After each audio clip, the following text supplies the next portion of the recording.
Hello everyone. आज हम set chapter के पार्ट 3 में आ गए हैं। तो चलिए, हमने पार्ट 1 में सेट समझ लिया था, रिप्रेजेंटेशन ऑफ सेट समझ लिया था क्या होता है। पार्ट सेकंड में हमने टाइप्स ऑफ सेट समझ लिया था। आज हम पार्ट 3 में universal set, Venn diagram, union, intersection समझेंगे। तो चलिए शुरुआत करते हैं। यूनिवर्सल सेट क्या होता है? इसको हम यू से डिनोट करते हैं, एस से भी करते हैं, ओम, इसको ओम का सिंबल होता है। सबसे समझते हैं यूनिवर्सल सेट क्या होता है। यूनिवर्सल सेट को हम एग्जाम्पल समझने की कोशिश करते हैं। जैसे मान लेते हैं हमारे पास कोई एक सेट है, माना हमने ए सेट है हमारे पास, उसमें एलिमेंट है 1 2 3। दूसरा सेट है बी 3 4 5। तीसरा सेट है सी 6 7 8। तो इन सब का जो यूनिवर्सल सेट होगा उसमें ये सारे एलिमेंट होंगे 1 2 3 4 5 6 7 8। तो आपको समझ में आया कि यूनिवर्सल सेट क्या होता है? एक ऐसा सेट जो सबसे बड़ा सेट हो। जैसे मान लीजिए हमारे पास एक कटोरा है और इसके अंदर पानी है, तो जो कटोरा हो गया ये हमारा यूनिवर्सल सेट हो गया। ठीक है, वैसे ही यूनिवर्सल सेट क्या होता है? जो सबसे बड़ा सेट होता है, सभी सेटों में सबसे बड़ा, जैसे ए बी सी है, तो इन सब में सबसे बड़ा सेट कौन सा? Universal set. तो यूनिवर्सल सेट, यूनिवर्स का मतलब सबसे बड़ा। ठीक है, समझ में आया आपको? उसके बाद समझते हैं वेन डायग्राम। वेन डायग्राम आपको क्वेश्चन लगाने में मदद करता है। जैसे ये हमारा यूनिवर्सल सेट होता है, ये हमारे 3 इसमें सेट्स होते हैं। जैसे एक स्कूल है, जैसे आप मानिए उसमें क्लासेस चल रही हैं, class 11th, class 12th, class 10th। तो जो हमारा स्कूल हो गया वो हमारा यूनिवर्सल हो गया, मतलब यूनिवर्सल सेट हो गया। और जिसमें क्लासेस चल रही हैं ये सेट्स हो गए, अलग अलग सेट्स ए बी सी। समझ में आया?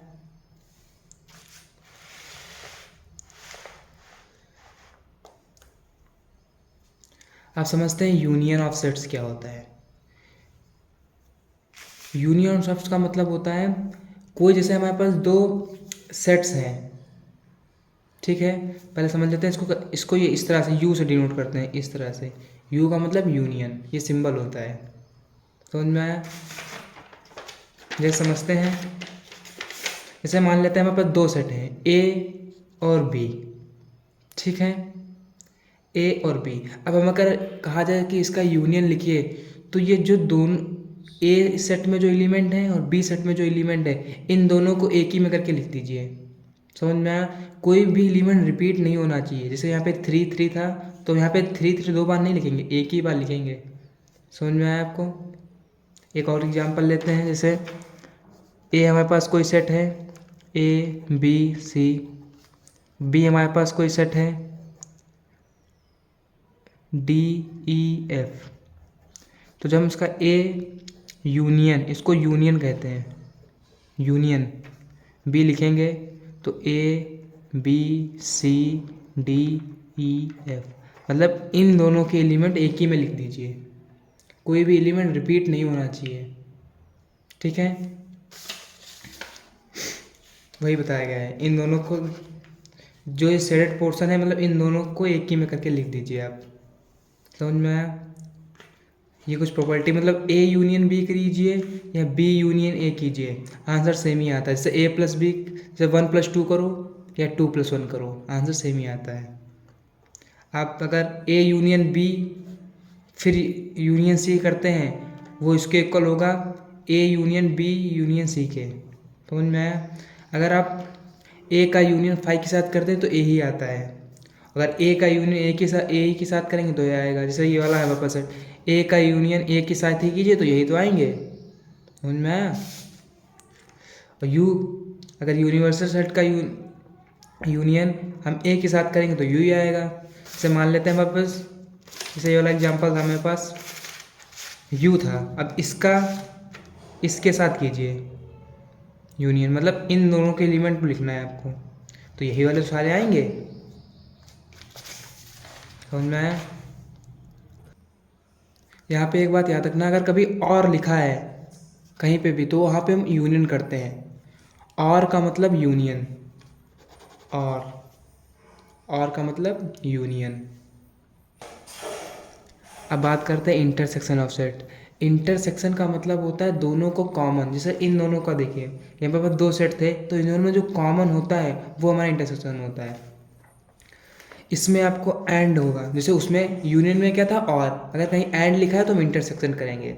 देखो, जैसे हमारे पास मानते हैं कोई एक ए सेट है और एक बी सेट है, तो अगर इन दोनों का इंटरसेक्शन निकालेंगे, इंटरसेक्शन का मतलब कॉमन, जैसे हमारे इस दोनों में देखिए 1 इसमें है लेकिन इसमें 1 नहीं है, 2 इसमें है इसमें 2 नहीं है, 3 इसमें है और 3 इसमें भी है, तो इन दोनों में जो कॉमन होगा उसको ब्रेसेस के अंदर लिख दीजिए, ये हमारा इंटरसेक्शन हो जाएगा। समझ में आया। इंटरसेक्शन का मतलब दोनों में कॉमन देखिए क्या है, समझ में आ गया। ठीक है, इसका ये इस तरह से इसको उल्टा यू करके कर देते हैं। एंड होगा तो इंटरसेक्शन करेंगे, और होगा तो यूनियन करते हैं। ठीक है,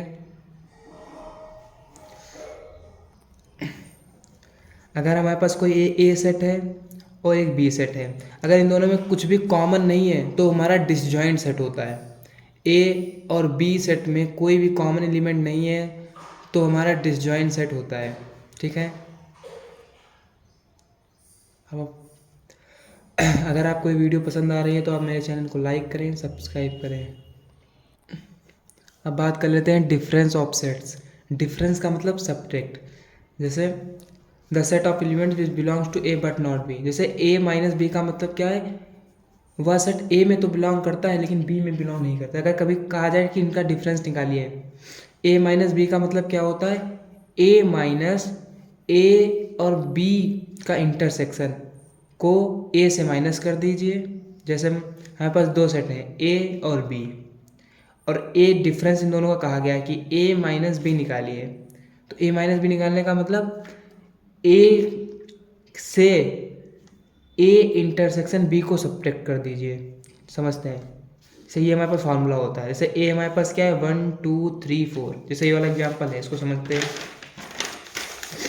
जैसे इसको देखिए, जैसे ए हमारे पास क्या है 1 2 3 4 है, बी क्या है 3 4 5 6 7। अब इनका ए इंटरसेक्शन भी निकालिए। ए इंटरसेक्शन भी तो पता है ना, इन दोनों में कॉमन देखिए क्या है, 3 कॉमन है 4 कॉमन है, और तो कुछ है नहीं, तो 3 4। अब ए माइनस बी का फॉर्मूला क्या होता है, ए माइनस ए इंटरसेक्शन बी, यही तो होता है। मतलब पहले ए वाली लिख लीजिए 1 2 3 4 माइनस 3 4। अब देखो ये 3 4 इसमें 3 4 इसमें, तो ये तो कट गया, तो बचा गया 1 2। ये देखिए आंसर था मेरे पास। या आप डायरेक्ट करना चाहे तो ऐसे काट दीजिए, ए वाला रखिए, देखो ए में ये 3 से 3 कट गया, 4 से 4 किया, जो ए में बचा है वो लिख दीजिए।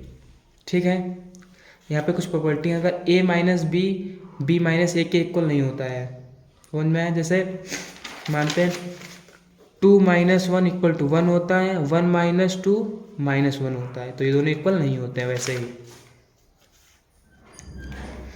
समझ में आया। अगर ए माइनस ए करेंगे तो 5 आएगा, मतलब, और ए माइनस 5 करेंगे तो ए ही आ जाता है। अगर ए माइनस बी सबसेट है ए का और बी माइनस है सबसेट है बी का।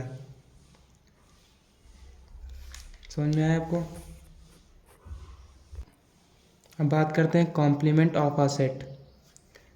कॉम्प्लीमेंट, अगर आपसे कहा जाए कॉम्प्लीमेंट ऑफ अ सेट निकालिए, इसको इस तरह से डिनोट करते हैं, ए के ऊपर डैश ऐसा लगा होता है, इसको ए डैश पढ़ते हैं। इसका जो फार्मूला होता है यू माइनस ए।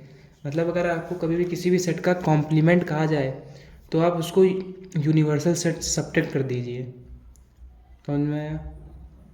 जैसे मानते हैं हमारे पास ए कोई सेट है 1 2 और यूनिवर्सल सेट है, एन का मतलब क्या होता है नेचुरल नंबर्स। अगर आपको ये नहीं पता है तो आप मेरा सबसे पार्ट 1 वीडियो देखिए, उसमें हमने समझाया है बहुत अच्छे से। जैसे यू हमारे पास क्या है नेचुरल नंबर्स।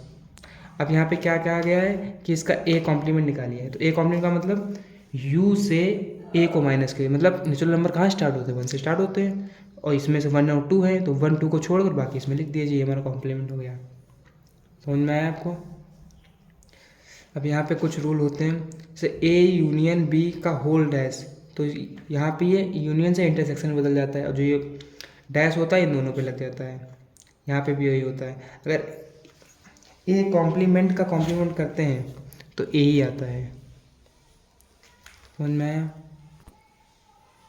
ये सेट्स चैप्टर के कुछ इंपॉर्टेंट फार्मूलाज हैं, इससे आपके क्वेश्चन लगने में सहायता होगी। जैसे मानते हैं हमारे पास एन ए यूनियन बी है, तो होता है n A plus n B minus n A intersection B. अगर n A union B union C है तो n A plus n B plus n C minus n A intersection B minus n B intersection C minus A intersection C होता है। जैसे मानते हैं A intersection B dash, B dash का मतलब n A minus n A intersection B, ए से ए intersection B को subtract कर दीजिए। ऐसे ये वाला भी इस तरह से देख लीजिए, ये तो भी बताया था पीछे। समझ में आया? ये वाला और ये वाला सेम ही होते हैं दोनों, ये अगर ऐसे लिखा है तब भी वही करेंगे और ऐसे लिखा है तब भी वही करेंगे। Thank you, please subscribe my YouTube channel.